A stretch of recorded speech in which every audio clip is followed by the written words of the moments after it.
Madame, Monsieur, bonsoir. Entretien avec se poursuit dans le cadre de cette élection présidentielle du 12 octobre prochain. Nous allons écouter ce soir le candidat Paul Biya, ou du moins son représentant. Monsieur le ministre, merci d'avoir accepté notre invitation. Vous êtes vice-président de la coordination de la campagne électorale du candidat Paul Biya pour cette élection du 12 octobre prochain. Le chef de l'État sortant a présenté un programme et une profession de foi axée sur la continuité, la paix, la stabilité et l'accélération des grands chantiers engagés. Avec vous, nous allons donc parcourir les grandes lignes de cette vision afin de permettre aux Camerounais de mieux comprendre les engagements de leurs candidats. Bonsoir. Bonsoir, Monsieur Dipita, et merci de vous intéresser à notre candidat et merci de nous avoir invités. Comme avec les autres, vos concurrents en termes de candidats, on va procéder par bloc, ou si vous voulez bien. Nous allons ouvrir avec la paix, unité, sécurité et stabilité. Le président candidat affirme que la priorité demeure la paix et la stabilité. Quelle est aujourd'hui votre évaluation de la situation sécuritaire du Cameroun? D'abord, je dirais que la première chose, c'est que la paix, la sécurité restent vraiment une priorité. Et c'est peut-être évident, mais sans la paix, rien ne peut se faire en toute sérénité. Et sans la paix, un pays ne peut pas avancer. Déjà au niveau même de nos familles, lorsque il n'y a pas la sérénité, lorsqu'il y a bruit, lorsqu'on n'est pas en paix, on n'avance pas. Donc, au niveau de notre pays aujourd'hui, je peux dire que les choses sont sous contrôle. Vous savez, les aléas que nous avons eus, vous savez, il y a eu le nord-ouest, le sud-ouest, il y a eu l'extrême nord. Et pendant que durant des années, durant même des décennies, nous avons brandi la paix comme un de nos héritages les plus précieux, dans ces trois régions, nous avons eu des perturbations que, heureusement, le président Biya a réussi à maîtriser et est en train de résorber entièrement.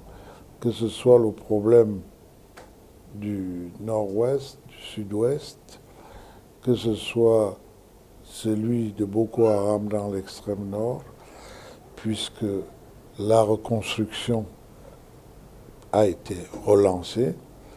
On a des apparitions épisodiques de banditisme et le président Biya a gardé jusqu'à présent la main tendue pour que ceux des Camerounais qui ont pris le maquis puissent revenir pour qu'on continue la construction du Cameroun. Il a créé des structures pour cela.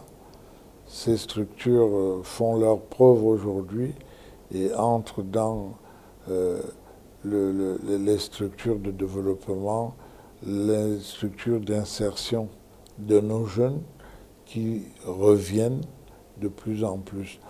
Et comme disent souvent les sécurocrates, la sécurité est sous contrôle. Alors, comment le candidat entend-il donc davantage pérenniser cette situation que vous dites sous contrôle pour que dans tous les coins et les recoins des régions du nord-ouest et du sud-ouest, mais également la fébrilité qu'on observe à l'extrême nord, que les enfants retournent à l'école, que les agriculteurs retrouvent les champs, bref, que l'activité reprenne normalement? Alors, le président a posé un certain nombre d'actes, a pris un certain nombre de textes, en commençant par le grand dialogue qui se poursuit à travers les régions, qui va s'accentuer à travers les autorités administratives, à travers tout ce qui a été créé au sud-ouest comme au nord-ouest. La reconstruction va se poursuivre, notamment toutes ces écoles dans l'extrême nord qui ont été détruites, les hôpitaux, les infrastructures même, parce que on a eu une certaine faiblesse dans certains endroits. Donc tout cela va se poursuivre. Mais surtout, il faut que les hommes et les femmes, les Camerounais en général, continuent le dialogue qui a été amorcé, qu'ils continuent le travail commencé à travers toutes les actions qui ont été prises. La réforme qui a eu lieu à travers les conclusions du grand dialogue, vous voyez bien le Independent Conciliator dans le nord-ouest et le sud-ouest est en train de prendre les choses en main pour intensifier le dialogue, pour que les institutions soient véritablement au service des usagers, pour que véritablement on puisse revenir dans la calmie et la convivialité qui a toujours existé. Vous avez évoqué le grand banditisme, qui évidemment ne permet pas une cohésion entre les différentes communautés à l'intérieur des cités urbaines ou de l'arrière-pays.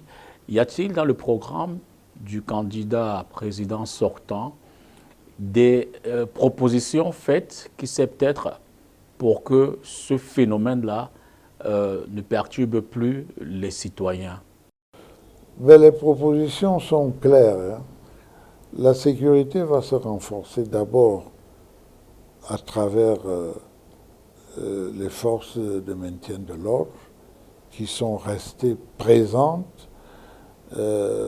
La sécurité va se renforcer par la coopération que vont apporter les populations elles-mêmes, et c'est ce qu'on les exhorte à faire, coopérer avec les autorités administratives, collaborer aussi avec les forces de maintien de l'ordre, parce que c'est un phénomène qui va de plus en plus s'affaiblir, et d'autant plus que on est en train quand même de mettre hors d'état de nuire pas mal de Camerounais qui vivent à l'étranger, qui finançaient ces activités.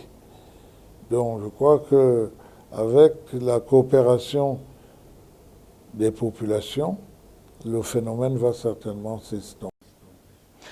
Le Cameroun, à l'instar des autres pays du monde, s'est ouvert aux nouvelles technologies de l'information et de la communication, Internet. On peut observer à travers le pays que de plus en plus les citoyens sont impliqués dans des échanges sur les réseaux sociaux et un phénomène qu'on rencontre également ailleurs, la cybercriminalité, s'installe davantage ou de plus en plus dans ce secteur-là. Vous avez, ou du moins, le programme du candidat prévoit la création d'une unité spécialisée pour combattre cette cybercriminalité. Quel sera son mode opératoire?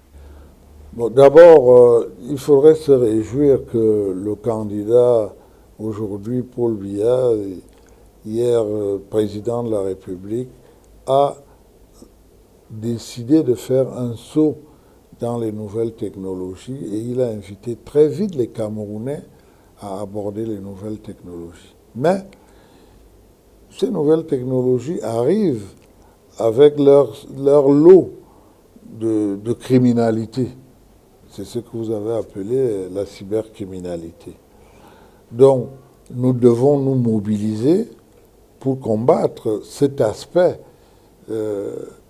des nouvelles technologies. Alors, vous avez déjà un organisme qui s'appelle l'ANTIC, qui accompagne le gouvernement, les entreprises, dans le développement de ces nouvelles technologies. Mais comme ce phénomène vient avec beaucoup de cybercriminalité, il va falloir, et nous avons déjà voté des lois là-dessus, des lois pour punir, pour punir les cybercriminels. C'est des lois d'ailleurs qui sont assez sévères parce que la cybercriminalité est très très dangereuse. Donc il va falloir en accompagnement une institution, quelle sera sa forme juridique, les spécialistes vont nous le dire, mais il faut absolument une institution qui permet non seulement de maîtriser l'aspect législatif et juridique de ce secteur, mais de permettre à la justice de mieux faire son travail en termes de sanctions. Et c'est cet organisme qui va certainement voir le jour. Avec Internet, justement, on observe sur les réseaux sociaux une forme de discours de haine. Les différents internautes, souvent sous le label des communautés, ne manquent pas de s'affronter, ce qui laisse apparaître une forme de tribalisme.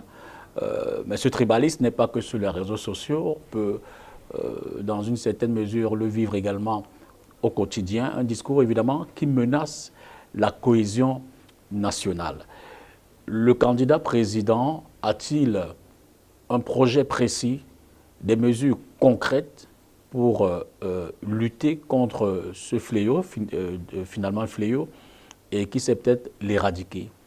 D'abord, je dois dire, pour être clair, que le candidat, il est contre ce fléau, et il va le combattre.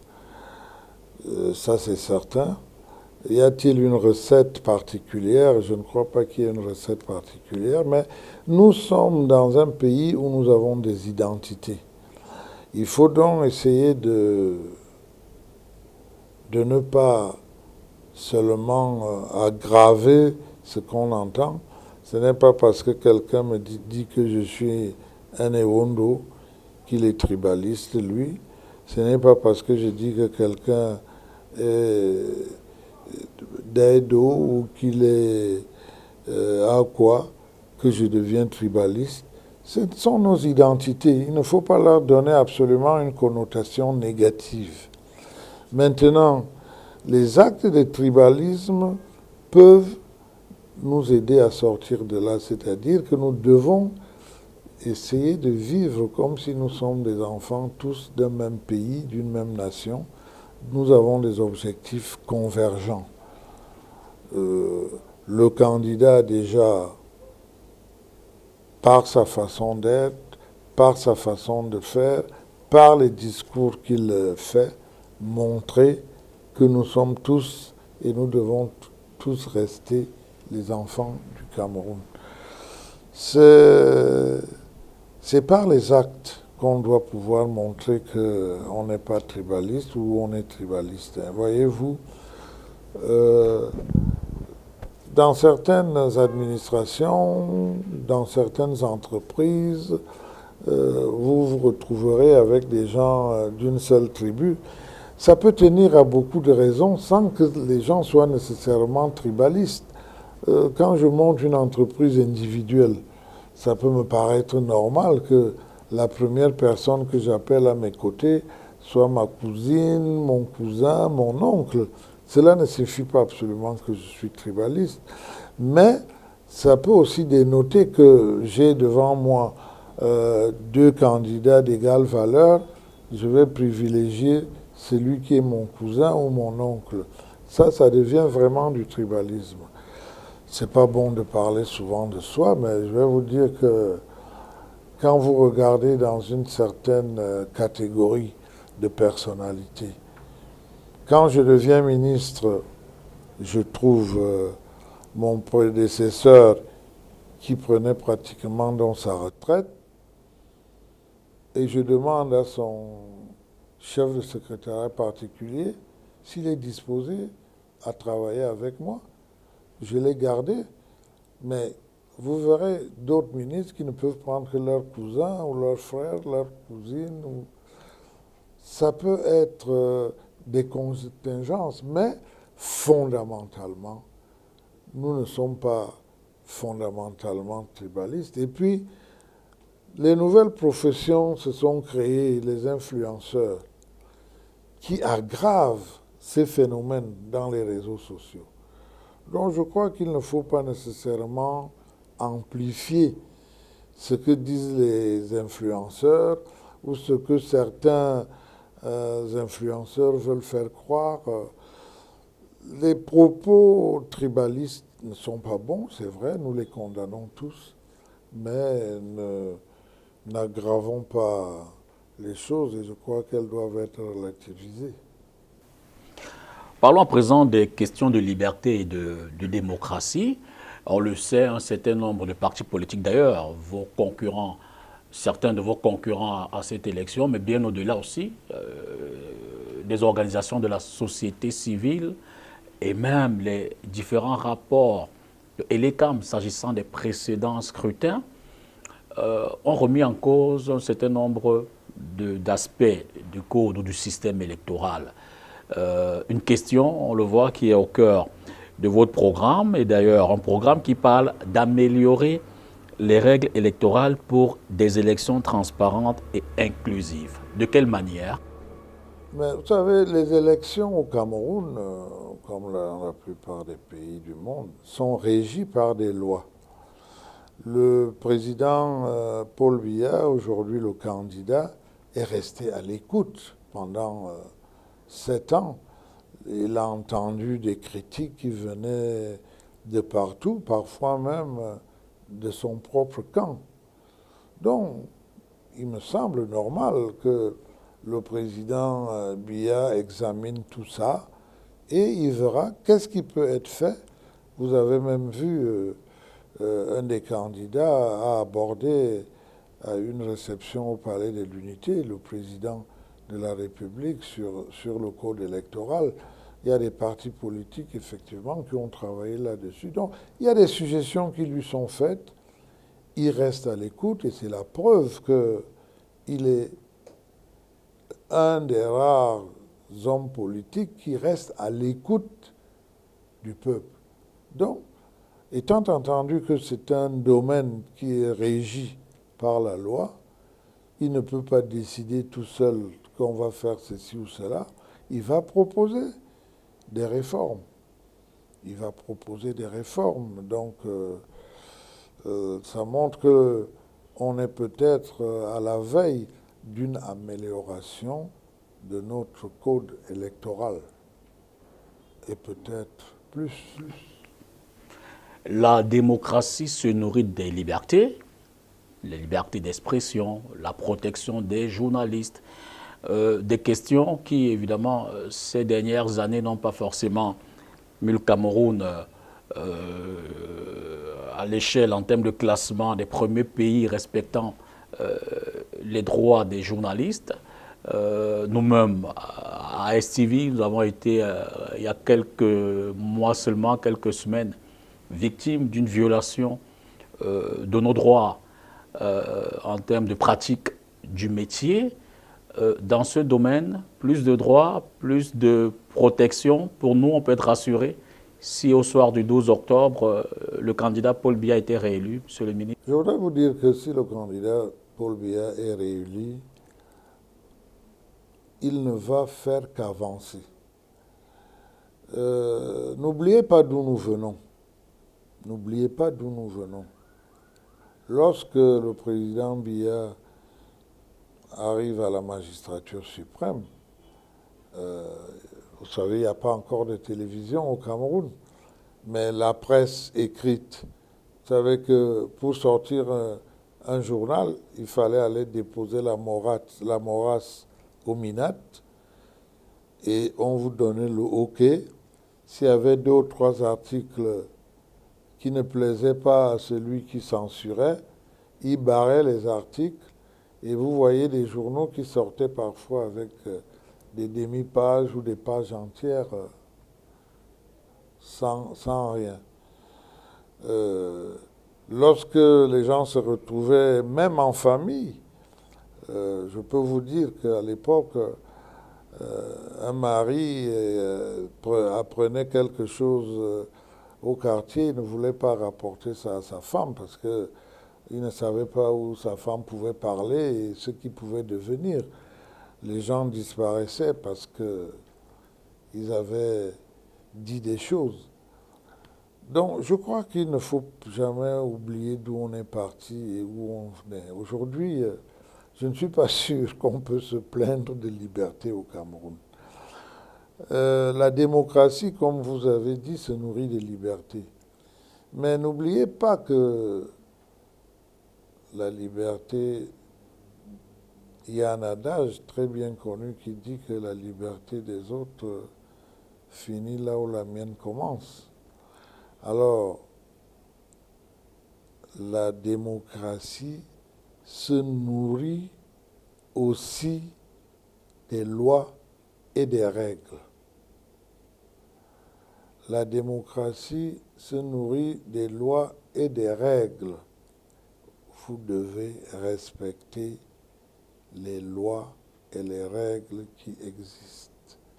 Dès lors qu'une loi est votée, dès lors qu'elle est promulguée, on doit la respecter. En attendant, peut-être que l'exécutif ou le législateur reviennent là-dessus. C'est cela. Donc, et en plus, donc, vous avez donc, au-delà de l'exécutif et du législatif, vous avez la justice. Dans le cas que vous évoquez, vous avez des tribunaux administratifs. Les gens gagnent de plus en plus de procès contre l'État, contre les fonctionnaires qui ont abusé de leur pouvoir, contre des fonctionnaires qui ont fait ce qu'il ne fallait pas faire. Donc on est en train d'évoluer depuis de nombreuses années dans un état de droit que le candidat Paul Biya, à l'époque chef de l'État, a aidé à instituer. Le nous tarde néanmoins de voir que les journalistes, pour certains délits ou crimes, ne répondent pas tout au moins devant les tribunaux militaires, comme c'est encore le cas pour certaines affaires aujourd'hui. Non, je ne voudrais pas parler d'affaires particulières, mais dès lors qu'il y a mort d'homme, dès lors qu'on parle des armes, dès lors qu'on parle d'un certain nombre de choses, je crois que le tribunal militaire peut se justifier. Je ne connais pas les cas particuliers que vous voulez évoquer, mais je pense qu'aujourd'hui, nous sommes en train d'évoluer vers vraiment, dans un état de droit, vers un état de droit toujours perfectible. L'opposition camerounaise, et là c'était certainement l'une des batailles fortes de l'ancien chairman du SDF, l'opposition, je disais, réclame un statut en tant qu'acteur politique, en tant qu'animateur de la vie publique, mais tout au moins au niveau du Parlement, ceux des partis politiques représentés, que ce soit à la Chambre basse ou à la Chambre haute, souhaitent au moins que ce statut leur soit reconnu. Y a-t-il des dispositifs prévus pour que cette catégorie d'acteurs puisse se prévaloir d'un... Je pense que c'est un problème préoccupant, d'autant plus que dans la profession de foi du candidat Paul Biya, il en parle. Et c'est un sujet sur lequel vous avez évoqué le feu Chairman Frondi. C'est un sujet sur lequel je me suis plusieurs fois et longuement entretenu avec feu Frondi. Et le candidat Paul Biya réfléchit bien à ce sujet et a fait des promesses là-dessus. Mais je sais qu'ici, c'est vous qui posez des questions. Si je vous demande aujourd'hui qui est le leader de l'opposition, Je ne répondrai pas, monsieur. vous ne répondrez pas. D'abord parce que vous n'avez pas de réponse. Ensuite, Les commentaires sont libres. ensuite, c'est pas moi qui pose les questions. Voilà. Donc je vous accorde ça tout à fait. Donc je crois qu'il faut accepter que le candidat Paul Biya ait bien mûri la question et qu'il ait inscrite dans son programme. Des règles vont certainement être fixées, des règles compréhensibles par tous, acceptées par tout le monde, et il y aura un leader de l'opposition qui aura un statut. Il y aura un statut, le leader de l'opposition aura droit, pas seulement à un certain nombre d'avantages, mais il aura droit à la parole en tant que leader de l'opposition. Ça, c'est important, parce que dans certains pays, il y a même des espaces aménagés pour les leaders de l'opposition. Et comme nous avons la culture et francophone et anglophone, je crois qu'on trouvera un bon mixage pour que cette institution, parce que ça devient une institution à ce moment-là, trouve sa place grâce au président Paul Biya. Restons dans le cadre de cet échange, de ce dialogue, pour cette fois-ci parler des cadres de concertation entre le gouvernement et les corps intermédiaires, qui c'est peut-être pourra peser ou éviter un certain nombre d'incompréhensions sur le fonctionnement de la République.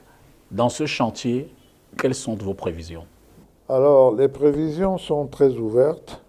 D'abord, on souhaite que les cadres de concertation et de dialogue aujourd'hui soient respectés.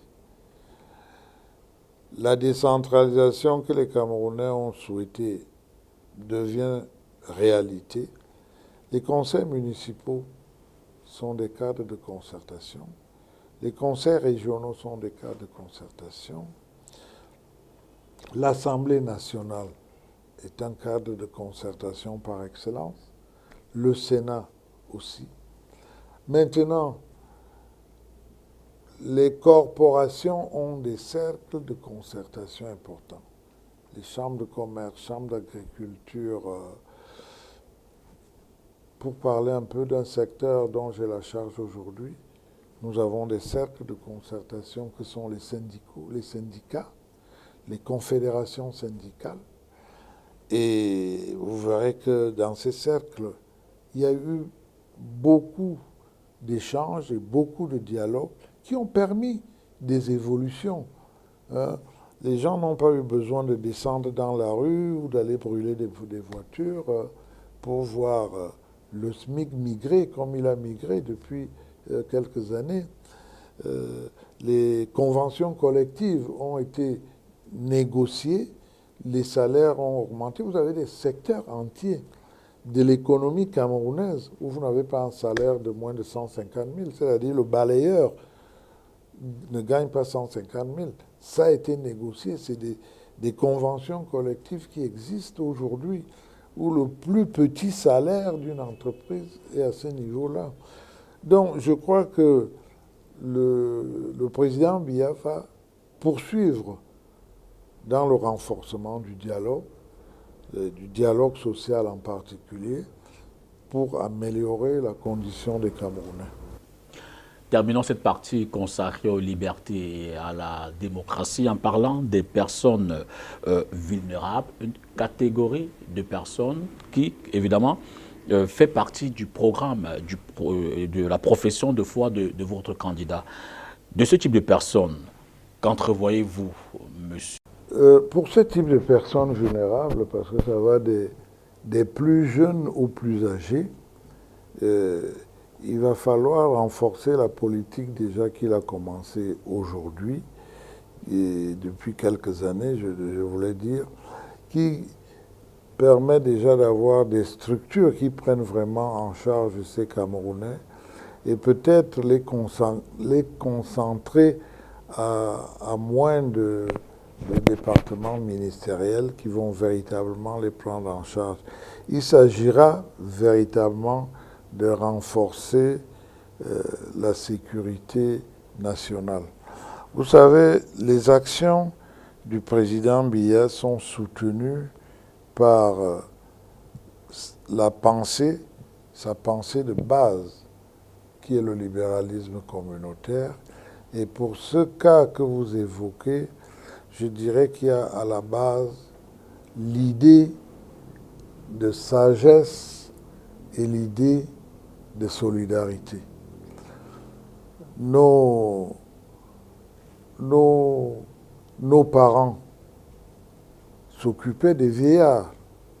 On ne laissait pas de vieillards aller se débrouiller tout seul n'importe où. Les malades, les Camerounais vivant avec un handicap. Vous avez vu, on a commencé depuis quelques années la politique des filets sociaux pour que les démunis ne restent pas en marge. Lorsque le train Cameroun passe, il faut qu'il embarque tous les Camerounais. Les filets sociaux ont résolu beaucoup de problèmes et ont aidé les Camerounais à sortir d'une certaine condition de vulnérabilité. Donc cette action va s'accentuer pour que tous les Camerounais se sentent à l'aise. Et vous avez vu, par exemple, pour les élections du 12 octobre, les Camerounais vivant avec un handicap, on essaie de trouver l'occasion les moyens pour qu'ils aillent voter librement en connaissance de cause. Ce n'est pas parce que quelqu'un ne voit pas qu'il doit aller nécessairement être conduit par quelqu'un qui peut ne pas voter suivant sa volonté.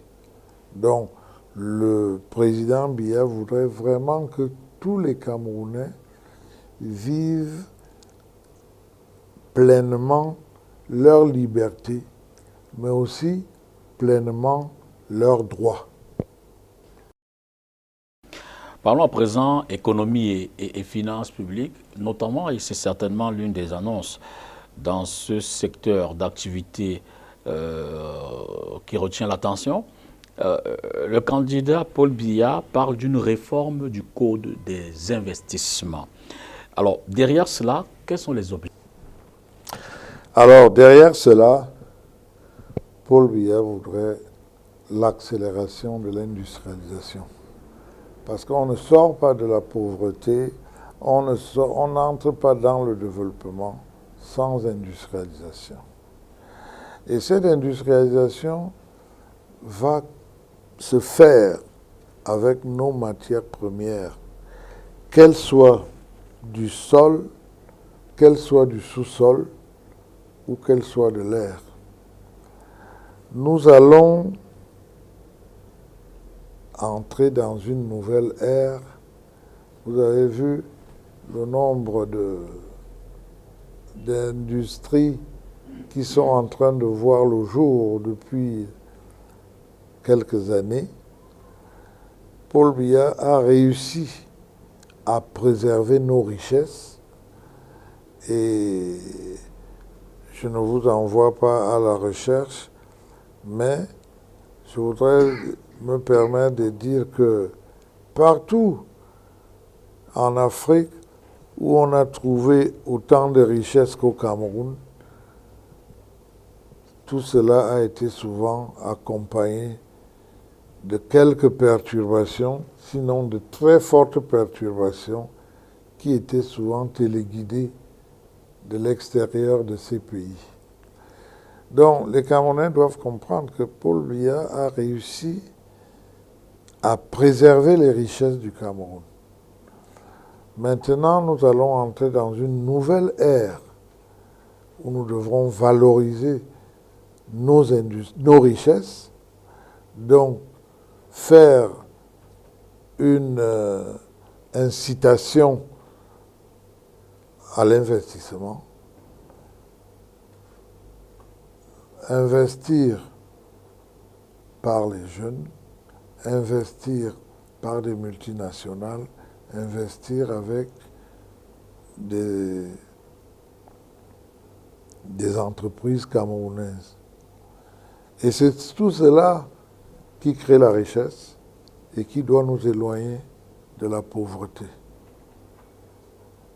C'est cette incitation-là, évidemment, ça passe par des lois qui vont encourager, par exemple, des nouveaux codes d'investissement, par exemple, des exonérations, par exemple, des incitations à un certain nombre de choses.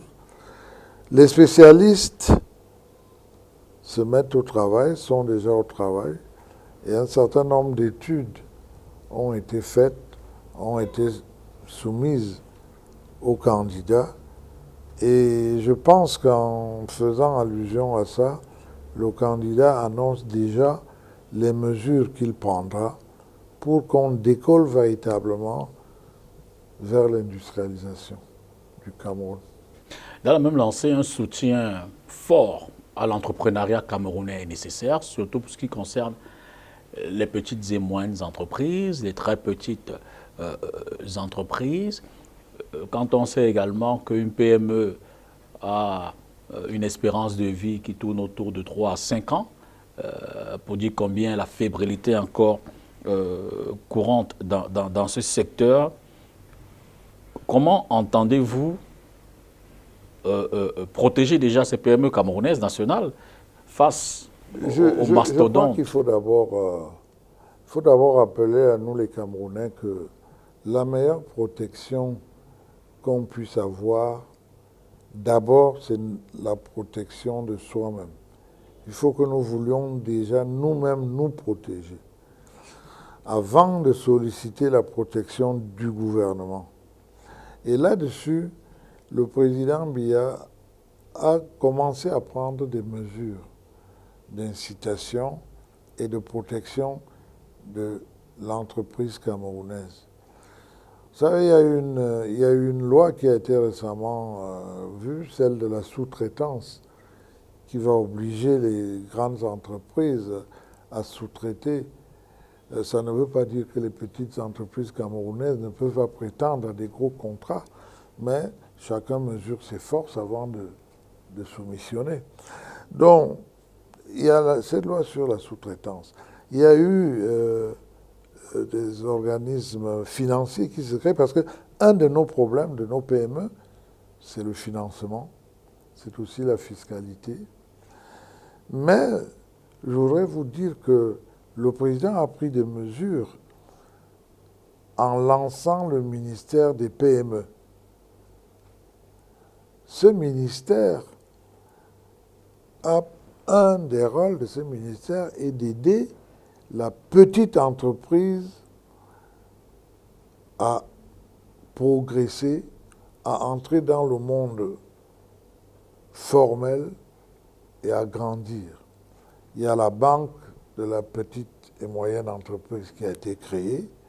Cette banque va régler le problème du financement des petites entreprises. Et là, le gouvernement offre une garantie.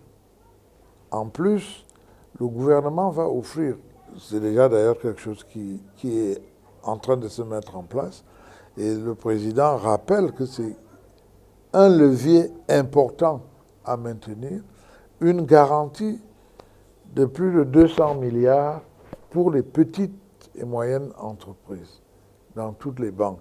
Parce que pourquoi? Lorsque je suis une petite entreprise, je veux aller faire un investissement de 2 ou 3 millions, on me demande un titre foncier. Je n'ai pas de terrain. Pour acheter un terrain, il me faut 10 millions. Donc je ne peux pas avoir.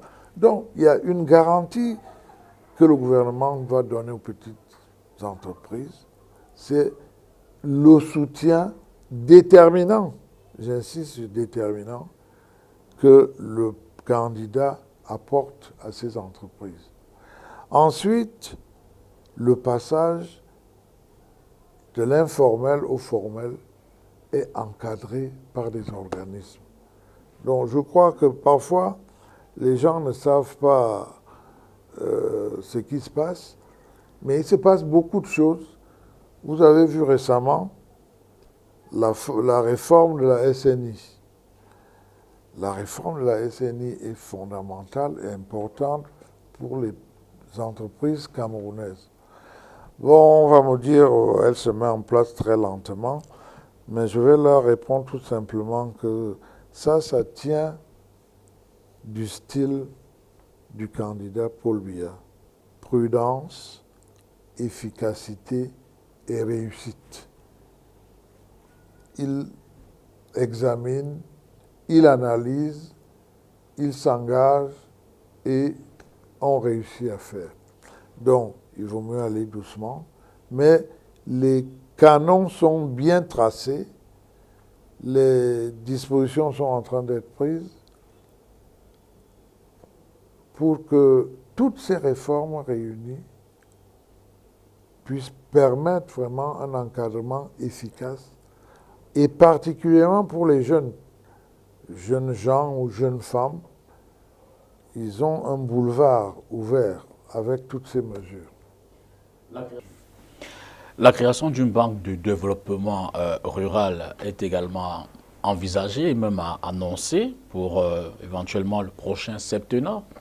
Si le président sortant remportait ces élections, quels en seront les contours? Mais voyez-vous, les contours, c'est difficile de vous parler des contours, mais je peux dire que c'est une banque qui sera axée vers le monde rural. Vous voyez, avec la montée du prix du cacao, du prix du café, le Cameroun a gagné des points de croissance. Donc le monde rural va prendre de l'importance.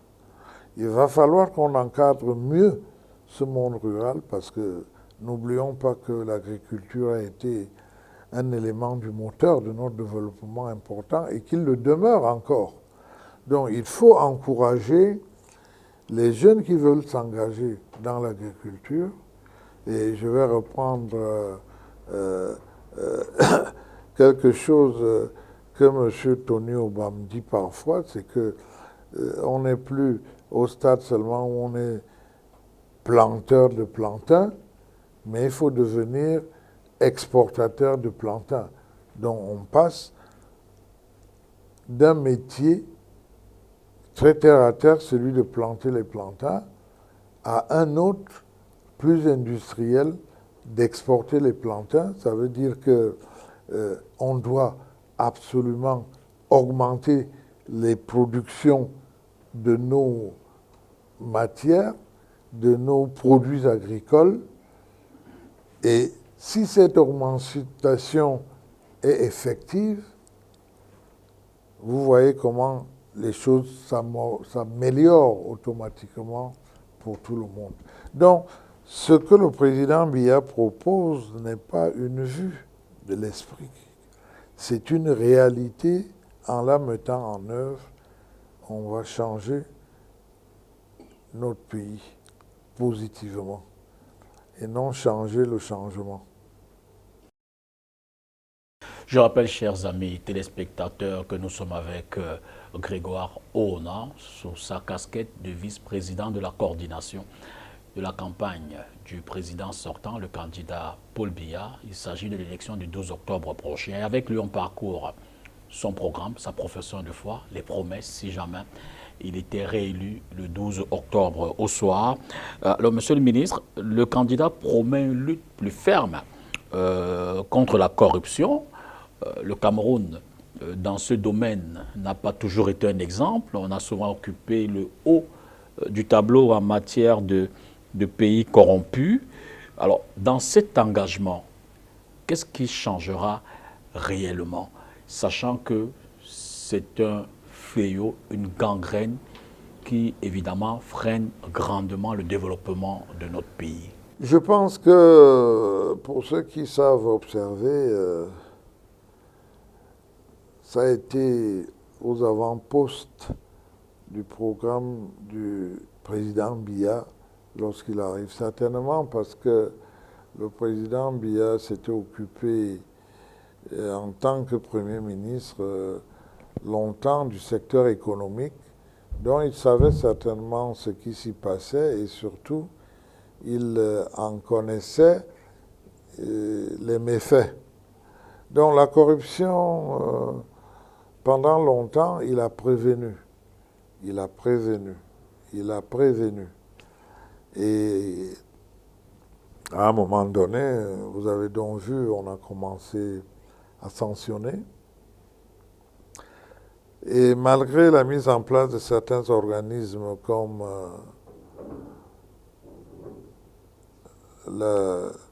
l'organisme qui s'occupe de la CONAC, la commission anticorruption, qui nous a fait les rapports que vous connaissez, on constate que certains Camerounais ont continué. Bon, ce n'est pas parce qu'il manque des lois, ce n'est pas parce qu'il manque des lois et on constate, les gens continuent à s'enrichir de façon illicite, les gens continuent à frauder. La CONAC nous en a donné les preuves et je pense que le président Paul Biya, s'il est réélu, va engager la lutte sous d'autres formes et les sanctions vont certainement tomber plus qu'elles ne tombent aujourd'hui. La reprise de l'opération Épervier? Je ne sais pas ce que vous appelez opération Épervier, mais je voudrais dire que il est temps, pour le bien de notre pays, que ça s'arrête. Il est vraiment temps parce que cela fait très mal à l'économie du Cameroun. Donc, si il est réélu, je suis certain qu'on va connaître un autre tournant important. Mais la lutte contre la corruption n'est pas une lutte facile. Parce que, d'abord, je pense qu'une des clés, c'est qu'il y a trop de complices. Et les gens ne dénoncent pas parce qu'ils pensent qu'on ne va pas protéger les dénonciateurs. Et je crois qu'il va falloir que la protection des dénonciateurs soit véritablement claire, que des processus de dénonciation puissent être mis en place. Et je m'amuse parfois à dire que la chose la plus impopulaire, et le président Biya en a pris le risque, c'est de lutter contre la corruption. Ce n'est pas une lutte qui vous rend populaire au Cameroun. Parce que, je le dis parce que j'ai peut-être, ce que je peux dire, la chance. J'ai la chance d'avoir travaillé longtemps du côté de ce qu'on appelle les corrupteurs, le secteur privé, les hommes d'affaires, et je suis aussi resté longtemps du côté de ce qu'on croit être les corrompus, c'est-à-dire l'administration. Ce n'est pas une lutte populaire du tout, mais c'est une lutte qui mérite d'être engagée parce que la force doit revenir à la loi. Donc, je crois qu'il mettra en place des lois, il proposera des lois, et si l'Assemblée dont il contrôle encore la majorité aujourd'hui lui donne ce quitus, la lutte sera véritablement engagée. Mais ce n'est pas parce qu'il n'y a pas de loi que les gens continuent de faire. Je dis, il y a trop de complicité, je vous ai dit. Il y a trop de complicité partout. Donc, ce n'est pas parce qu'il manque des lois. Vous savez, par exemple, que depuis la nuit des temps, il est interdit de voler. Mais on continue de voler. Sortons de l'économie en parlant de la politique d'import-substitution. On en parle beaucoup d'ailleurs et sa mise en avant. Comment rendre ce mécanisme plus dynamique, plus efficace afin de véritablement réduire, amoindrir, à leur moindre, je me redis, vous me permettrez, capacité, le nombre d'importations des produits, évidemment, permettre à nos producteurs locaux de remonter la pente et qui c'est peut-être avec une incidence sur la balance commerciale. Il n'y a pas de miracle. Il faut produire. Il faut produire beaucoup. Il faut absolument augmenter notre production. C'est le marché qui va réguler la consommation. Il faut qu'on produise. Que chaque Camerounais, quand vous allez au marché par exemple, que vous puissiez trouver en produits camerounais 60, 70, 80% de ce que vous consommez. Donc, il faut que nous nous mettions au travail. Il faut que les Camerounais se mettent au travail. Là-dessus, le président Biya nous y a invités. Il va continuer de nous inviter à travailler davantage. Parce que si nous ne produisons pas beaucoup, on va continuer de consommer ce qui vient de l'étranger. Et si on continue de consommer beaucoup de ce qui vient à l'étranger, le coût de la vie va augmenter, il sera plus cher pour nous tous. Donc, il faut qu'on se mette au travail, qu'on produise. Vous avez parlé du coût de la vie, donc incidemment du pouvoir d'achat et du vécu quotidien des Camerounais. Paul Biya promet une amélioration continue des rémunérations. Dans quel secteur d'activité et avec quels moyens? Bon, je vous ai évoqué très rapidement tout à l'heure les négociations qu'il y a eu dans les conventions collectives. Nous sommes à plus d'une quinzaine de conventions collectives qu'on a négociées ces dernières années. Et dans ces activités qui vont dans des secteurs comme la boulangerie, comme les gardiens, comme les banques, les assurances, les éleveurs. Mais les salaires ont augmenté parfois jusqu'à 60% d'augmentation. Donc je pense qu'il ne faut pas se leurrer. On est mu dans le système que le président Biya met en place. On est mu par une doctrine à laquelle il faut greffer la sagesse africaine, dans laquelle il faut greffer la solidarité africaine. Et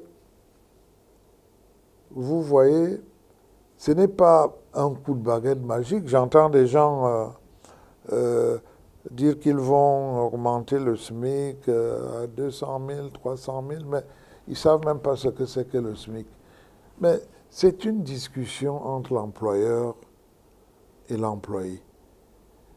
On met carte sur table, on voit que l'entreprise peut produire tant d'argent, le patron a investi pour gagner de l'argent, il faut qu'il gagne de l'argent, mais si l'employeur gagne de l'argent, il faut quand même que cela se ressente dans les poches des employés.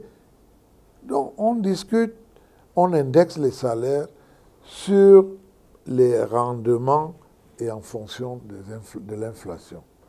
Ce qui nous amène à avoir aujourd'hui des secteurs, comme je vous disais tout à l'heure, où le dernier, le balayeur, gagne 150 000. Vous ne pouvez pas imaginer ça. Ça ne pouvait pas s'imaginer il y a 10 ou 15 ans. Mais ça existe aujourd'hui. Donc, je crois que le président Biya n'est pas celui-là qui vient faire des miracles, mais il incite les Camerounais à être eux-mêmes le miracle de leur avenir. Et les Camerounais peuvent être eux-mêmes, par leur travail, par leur discipline, le miracle de leur vie, le miracle de leur avenir. Le candidat parle également de la régulation des prix des produits de première nécessité dans son programme. Comment éviter la spéculation et surtout protéger le panier? Vous savez, le gouvernement fait déjà ce qu'il peut faire en matière de spéculation. La spéculation, c'est un danger. Le ministre du Commerce veille, mais vous voyez, les gens passent toujours, ils trouvent toujours le petit tournant pour essayer d'échapper à la loi, pour ne pas respecter la loi.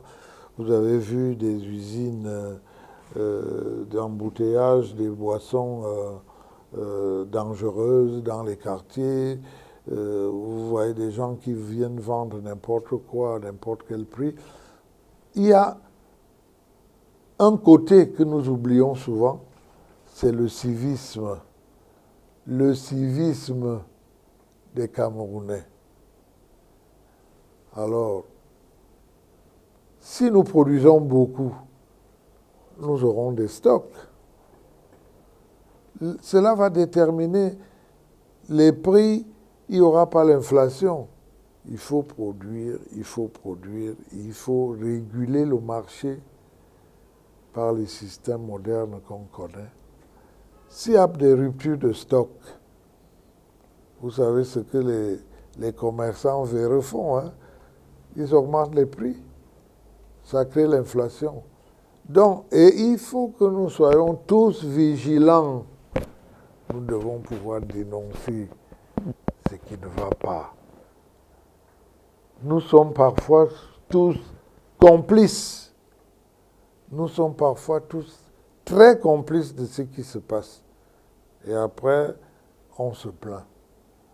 Donc, je pense qu'il y a un appel à la participation de tous à notre gouvernance que le président Biya lance. Il y a un appel à la participation qu'il lance. Parfois, les gens ne dénoncent pas. Oh, moi, je crois que la dénonciation va apporter beaucoup.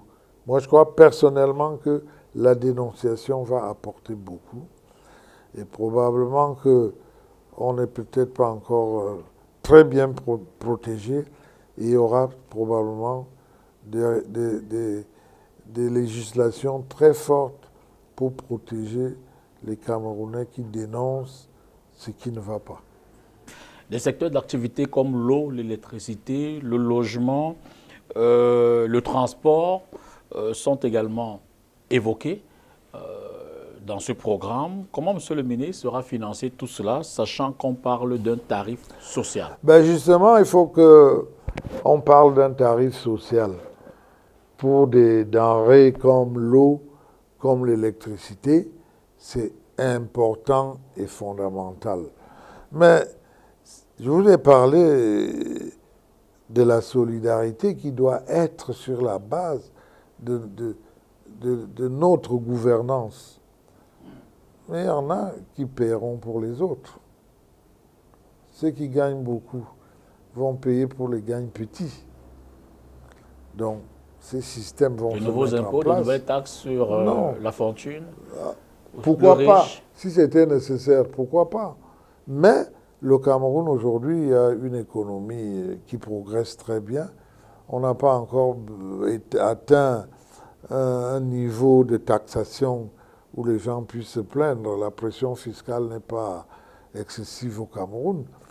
Mais je crois qu'on doit évoluer vers un véritable libéralisme communautaire où chacun peut avoir de l'eau à demeure, où chacun peut avoir l'électricité à demeure, où ceux qui ne peuvent pas avoir un branchement peuvent faire 50 mètres dans leur cour et trouver une fontaine ou ou un forage pour boire de l'eau potable. Et ça, c'est tout à fait faisable dans le programme que Paul Biya propose aujourd'hui. Dans ce programme, le Camerounais s'entend dire qu'il aura un soutien à la consommation. Donc, le consommateur camerounais, Fab qui sait peut-être vous le direz, bénéficier des appuis. L'intérêt étant que il faut rendre effectif ce soutien-là, mais surtout, il est question là de le soutenir face aux produits importés. Monsieur le ministre, quels sont les mécanismes? Comment est-ce que le citoyen lambda que je suis pourrait bénéficier de ce soutien qui c'est peut-être pour une meilleure amélioration des conditions de vie? Mais vous savez, il ne faut pas vouloir une chose et son contraire en même temps. Hein. Si vous voulez manger de la bonne farine, il faudra qu'on produise du bon plantain pour faire de la farine sans gluten. Au Cameroun, vous n'aurez plus besoin d'importer la farine sans gluten de je ne sais pas quel pays. Donc, tous ces schémas économiques, on a des richesses. On a des richesses. On est en train de les mettre en œuvre. Ces richesses, elles vont alimenter nos caisses. Et par les systèmes et de péréquation et de paiement de la dette et de tout ça, on devrait faire bénéficier à tous les Camerounais de ces richesses d'une façon ou d'une autre. Donc je crois que le président Biya a su préserver nos richesses, pas pour les brader, mais pour faire que les Camerounais puissent en jouir.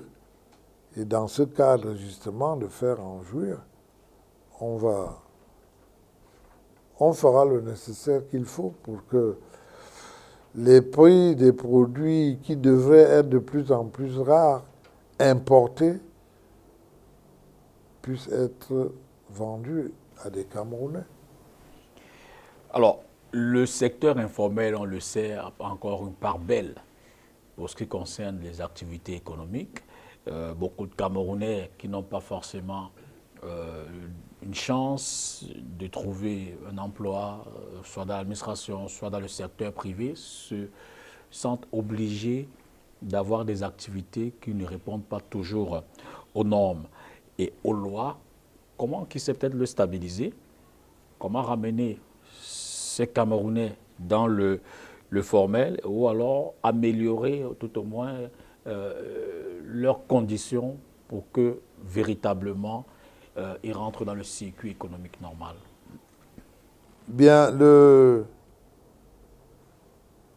principal point est de faire voir à ces Camerounais du secteur informel où est leur intérêt à entrer dans le secteur formel.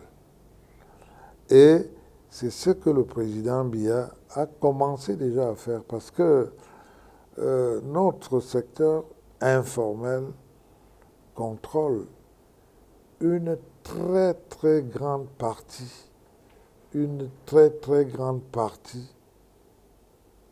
de notre économie. On parle de plus de 30% du PIB, le secteur informel. C'est beaucoup. Et c'est grand, parce qu'on parle de plus de 4 millions de petites entreprises. Donc c'est un travail énorme pour les faire passer. Mais ceux qui ont vu et compris l'intérêt sont en train d'y passer très vite. Et à partir de là, je crois que mon collègue Basilikine peut vous en parler de long en large. À partir de là,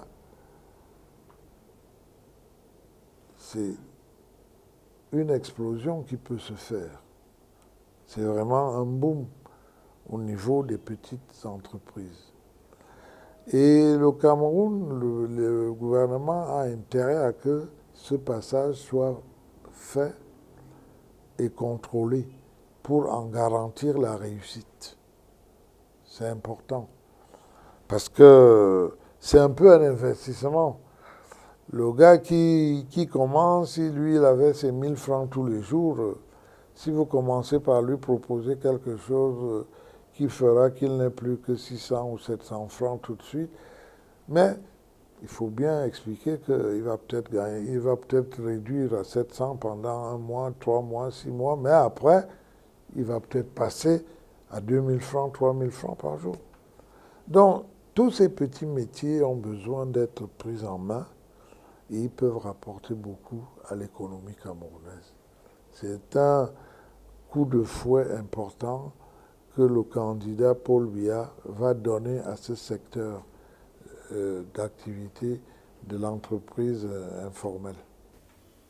Nous évoluons, mais certainement pour terminer l'étude ou le recap du programme proposé par le candidat Paul Biya dans le cadre de l'élection du 12 octobre prochain, avec le vice-président de la coordination de sa campagne électorale, le ministre Grégoire Ouna. Parlons à présent des services sociaux et de l'éducation. Le président parle de plus de centres de santé et une meilleure couverture sanitaire. Comment accélérer, monsieur le ministre, la couverture santé universelle?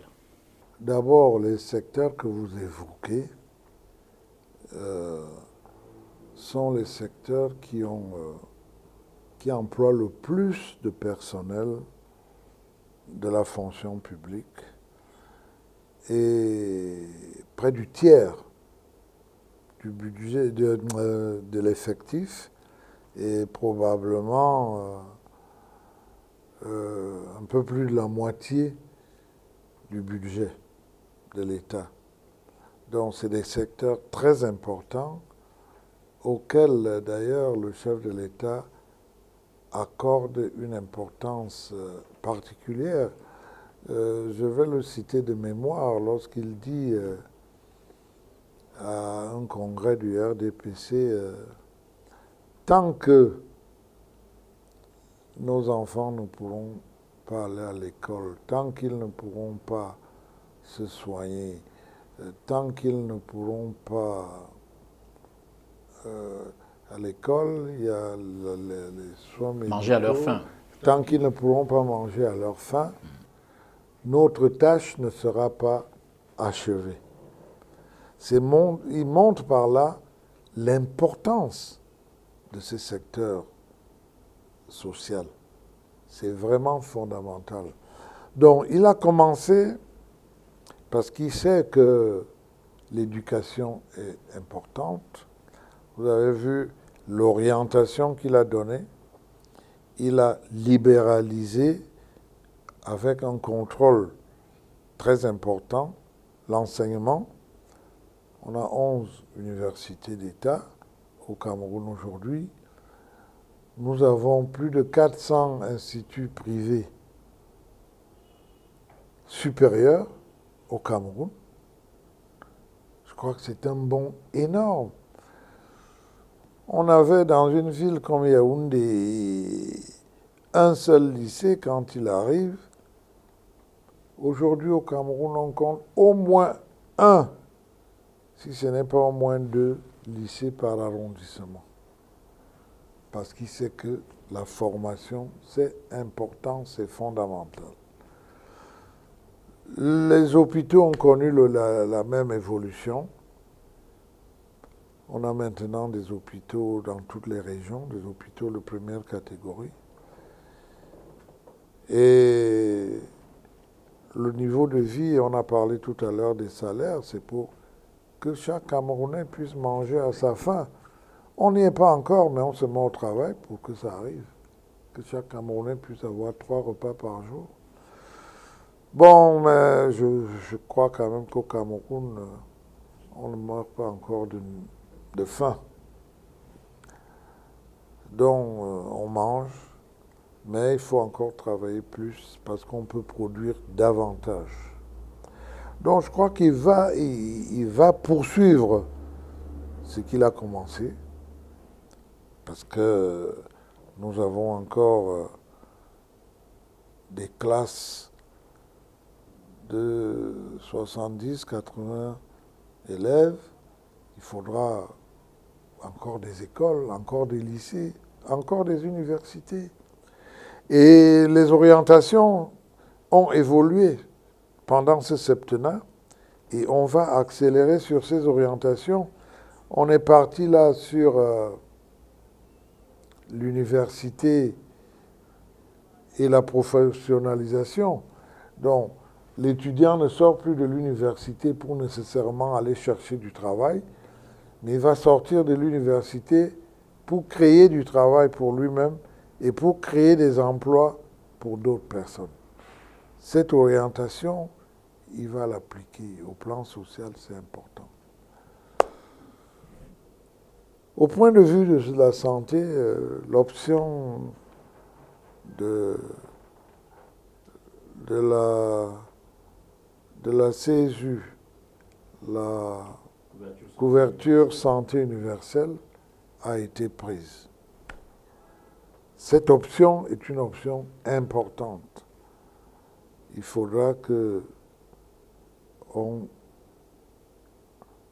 de la base jusqu'au sommet, en pyramide, qu'on puisse prendre en charge au plan de la santé tous les Camerounais. Mais comme vous savez, dans des pays plus riches peut-être, plus évolués au plan de la démocratie que nous, vous savez ce que c'est que la sécurité sociale et ce qu'elle coûte. Ce n'est pas un chemin facile. Nous ne voulons pas promettre un coup de baguette magique comme certains candidats font. Non, on va travailler pour que les coûts baissant, nous puissions prendre en charge tous les Camerounais. Tous les Camerounais. Même ceux du village.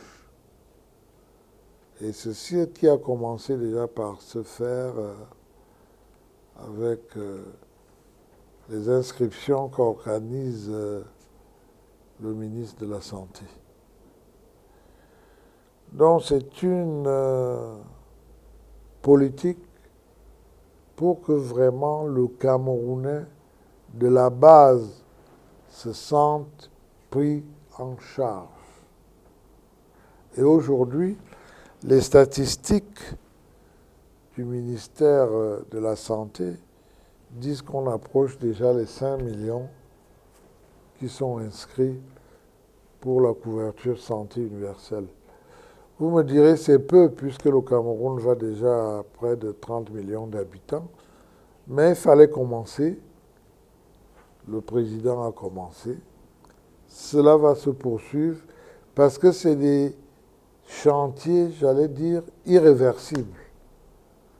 Les Camerounais ont besoin d'être pris en charge pour leur santé. Il faut leur offrir cela. Le candidat parle également des logements sociaux pour les familles les plus vulnérables. Quelle stratégie de financement entoure cette stratégie pour sa mise en œuvre? Le gouvernement a mis en place un outil qui est la SIC, Société immobilière du Cameroun, qui a montré ses faiblesses et ses forces. Le gouvernement a mis en place un autre outil qui s'appelle la maïture pour aménager des terrains. Le gouvernement a mis en place un troisième outil qui s'appelle le Crédit foncier du Cameroun. Tous ces trois outils sous la houlette du président Biya. Il est question que les Camerounais prennent des initiatives qui vont dans le sens d'un meilleur habitat à moindre coût. Les outils sont là, il faut les utiliser. Et si on peut les améliorer, on doit les améliorer. C'est en ça que le président dit on va les améliorer. Les spécialistes, les experts vont nous dire les faiblesses éventuelles de ces outils. Si on doit les améliorer, on va les améliorer. Les questions de l'eau potable et de l'énergie demeurent des préoccupations centrales, notamment pour les citoyens, les populations. Quelles solutions concrètes? Ces questions sont aussi des priorités. Je vous ai dit tout à l'heure que l'eau, on ne transige pas là-dessus. Vous avez dû voir, comme moi, le ministre des Mines à New York, qui présentait un projet d'électrification qui va au-delà du Cameroun, qui n'est pas seulement pour éclairer le Cameroun, mais qui pourra aller au-delà dans tous les pays environnants. Donc, je crois que quand le président parle de ces sujets, ça n'est pas une vue de l'esprit. Les projets sont déjà là. Il va les mettre en œuvre. Donc, il est bon de savoir que c'est une priorité importante. Abordons la dernière ligne droite de cet entretien avec le candidat Paul Biya, représenté ici par le vice-président de la coordination nationale de sa campagne, le ministre Grégoire Orona, en parlant des questions de jeunesse, femmes et citoyenneté en une dizaine de minutes qui nous restent. Le président candidat promet une meilleure insertion des jeunes et des femmes. Monsieur le ministre, quels dispositifs nouveaux leur seront consacrés? D'abord, je dois vous dire que le président Biya a, en matière de jeunes et de femmes, il a toujours eu une grande, je dirais même une très grande attention.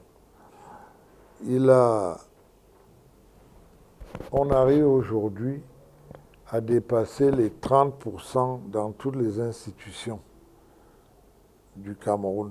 Pourquoi? Parce qu'il a eu une politique volontariste. Il ne s'agissait pas de dire seulement mettez les femmes, mettez les jeunes. Il est allé jusqu'à nous ordonner au niveau du RDPC, pour telle élection, vous devez prendre minimum 30% de femmes, 30% de jeunes. Ça a été fixé et l'objectif de la parité est en train de se poursuivre. Aujourd'hui, il y a 32% de femmes à l'Assemblée du RDPC. Il n'y a pas un autre parti qui a pu faire même 20 ou 25%. Dans les conseils municipaux, c'est la même chose. Au niveau du Sénat, on approche les 27 ou 28%. Donc, il y a une politique volontariste du président Biya sur ce chemin et l'objectif de la parité est fixé. Mais je voudrais préciser que, je vous ai dit, le président Biya, ça a toujours été, parce qu'il y en a qui inventent des choses, ça a toujours été prudence, réalisation, efficacité. Il ne s'agit pas un beau matin de dire les femmes doivent avoir tant et puis il faut trouver des femmes. Ce n'est pas facile. Et si vous causez avec des femmes de bonne volonté, elles vous diront que parfois elles ont peur de s'engager en politique. Mais par ailleurs, dans l'entreprise privée, vous trouvez des femmes à des postes de direction générale, Vous trouvez des femmes à des postes de directeurs techniques, dont la femme a su elle-même construire sa place. Donc, nous, au RDPC, on croit à la femme. Et nous lui donnerons toujours la place qu'elle mérite, d'autant plus que les instructions du président, le choix politique, il est là. Dans la fonction publique aujourd'hui, je ne veux pas vous donner des chiffres parce que je ne suis pas sûr de mes chiffres, mais je suis sûr que les jeunes sont largement majoritaires. Peut-être 70, peut-être 80, peut-être 90% dans toute la fonction publique sont des jeunes. Donc, les jeunes n'ont pas à s'inquiéter. Bon, je m'amuse souvent à dire à mes enfants, même si nous ne voulons pas partir, la loi naturelle va nous faire partir. Donc, soyez patients. Soyez patients. Donc, je pense que le président Biya est celui-là qui a donné aux jeunes la place qu'ils méritent. Regardez la préfectorale aujourd'hui. Regardez les jeunes femmes qui sont sous-préfets ou préfets. Regardez les jeunes gens qui n'ont pas 40 ans, qui sont préfets, qui sont sous-préfets. Mais il faut y aller, mais prudemment. Je voudrais insister là-dessus, parce que je crois que le président Paul Biya est un homme clairvoyant et prudent. Il faut y aller doucement pour réussir. Et il faut que nos jeunes, j'en profite pour leur passer ce message, il faut que nos jeunes soient assez humbles pour apprendre. Parce que le monde bouge, le monde change. Ce n'est pas parce que on a vu des chefs d'État à 45 ans ailleurs qu'au Cameroun, on doit avoir aussi un chef d'État à 45 ans. Y a-t-il des risques? Il n'y a pas de risque. Ça ne se mesure pas à l'âge. Donc. Tout à l'heure, on évoquait le secteur informel. On peut peut-être faire un parallèle avec le besoin d'emploi pour les jeunes, qui certainement est une urgence. Quelle stratégie durable pour créer des emplois massifs, mais surtout des emplois stables, des emplois pérennes, pour que les jeunes se retrouvent, qui sait peut-être intégrés dans cette cohésion nationale? Nous testons dans les organismes tout ce qui peut être main-d'œuvre en haute intensité. Comme on dit les IMO, les hautes intensités de main-d'œuvre dans le secteur privé. Donc, le secteur privé a ses règles, il a ses impératifs de rentabilité. Et je vous disais tout à l'heure, quand l'employeur gagne de l'argent, ça va se ressentir aussi, ça doit se ressentir dans les poches de ceux qui lui font gagner cet argent, dont les travailleurs.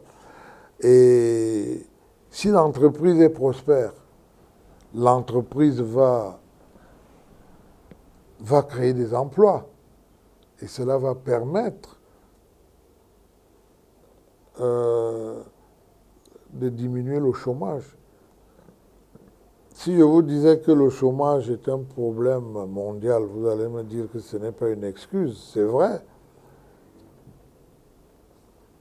La clé aujourd'hui du chômage, c'est l'entreprise. C'est l'entreprise.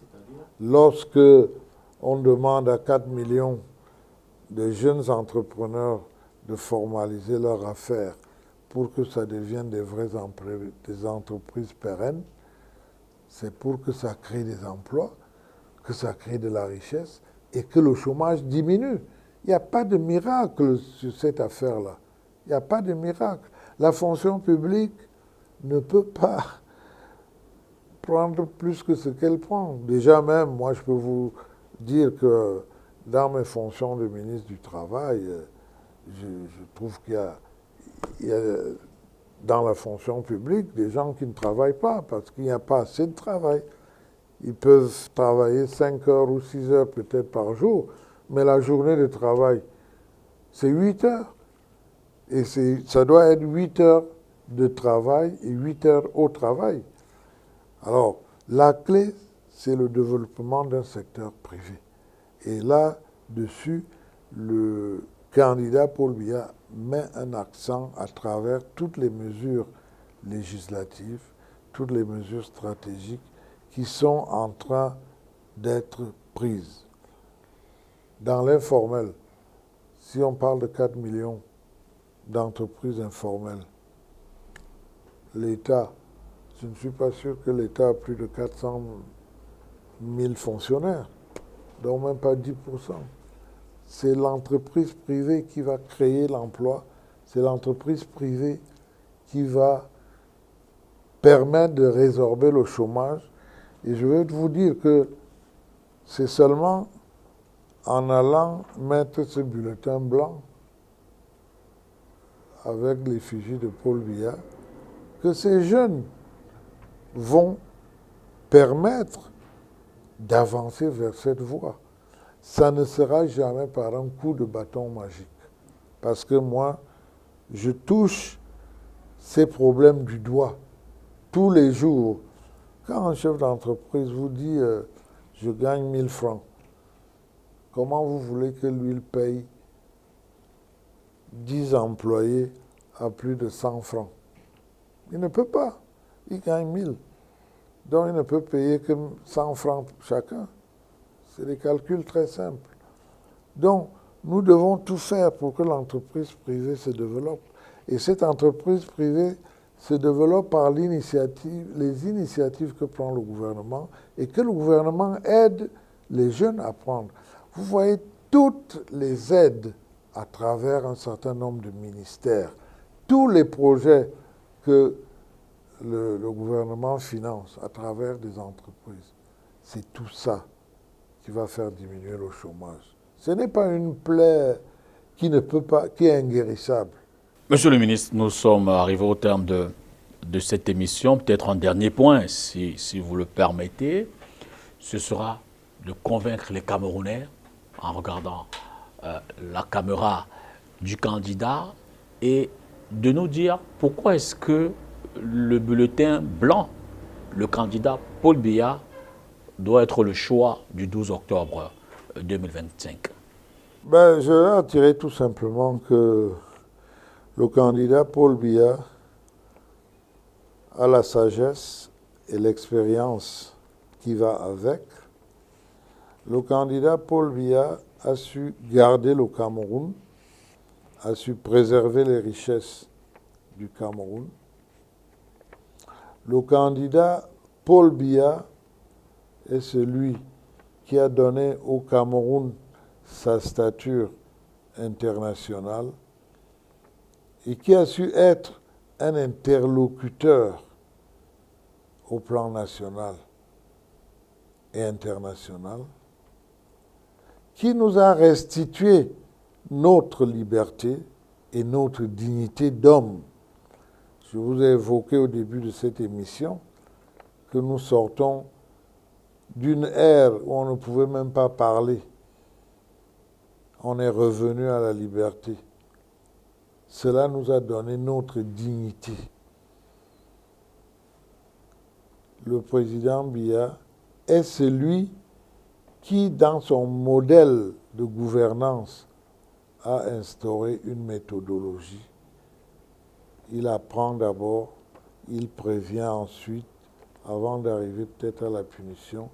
Il est peut-être trop patient, mais nous avions besoin de cette patience. certains s'amusent parfois à dire que nos prisons sont trop petites si on devait arrêter tous les gens qu'on doit arrêter. Mais nous souhaitons qu'on les arrête de plus en plus. Parce qu'on doit continuer la construction de ce pays. Mais le président Biya est aussi celui-là, plein de tolérance, nous montre le chemin que nous devons suivre. Et c'est apprécier quand il faut pardonner et quand il faut punir.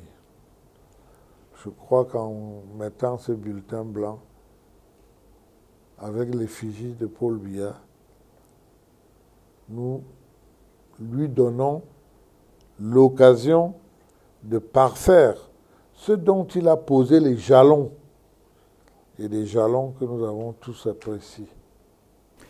Grégoire Ronan, nous vous avons écouté pendant ces minutes en votre qualité de vice-président de la coordination de la campagne du candidat Paul Biya, candidat à l'élection présidentielle du 12 octobre prochain. Vous avez donc eu l'occasion de présenter à nos téléspectateurs les engagements et la vision de votre candidat, sa vision pour le Cameroun. À travers ce programme, il s'agit, selon vous, de poursuivre les chantiers déjà ouverts, renforcer la paix, la stabilité et l'unité nationale, tout en donnant une nouvelle impulsion à l'économie, aux services sociaux, à la jeunesse et à la démocratie. Le peuple camerounais va se prononcer. Seul lui aura le dernier mot. Merci infiniment. Je vous remercie. Je souhaite que le peuple camerounais se prononce en la faveur de notre candidat Paul Biya. Merci à vous d'avoir suivi cette autre édition avec un candidat. Bonsoir et à la prochaine.